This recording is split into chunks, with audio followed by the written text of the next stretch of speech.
అందరికీ నమస్సులు. నేటి పద్యం ఈరోజు 3వ రోజు 26వ తేదీ ఏప్రిల్. పద్యాన్ని చెబుతాను, వినండి. అలుగాని చోట అధికులమనరాదు, కొంచెమైన నదియు కుదువగాదు. కొండమందు కొంచెమై ఉండదా, విశ్వదాభిరామ వినురవేమా. మరొక మాట చెప్తాను. అనుగాని చోట అధికులమనరాదు, కొంచెమైనను అది పొదువగాదు. కొండ అద్దమందు కొంచెమై ఉండదా, విశ్వదాభిరామ వినురవేమా.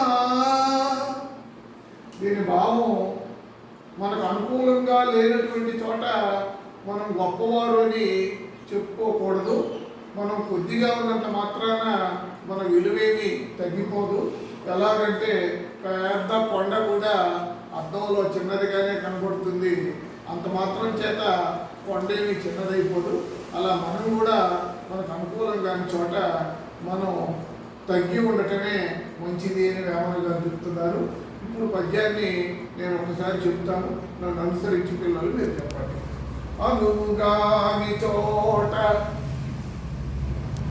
అధికులమనరాదు, కొంచెమైనను అది పొదువగాదు. కొండ అద్దమందు కొంచెమై ఉండదా, విశ్వదాభిరామ వినురవేమా.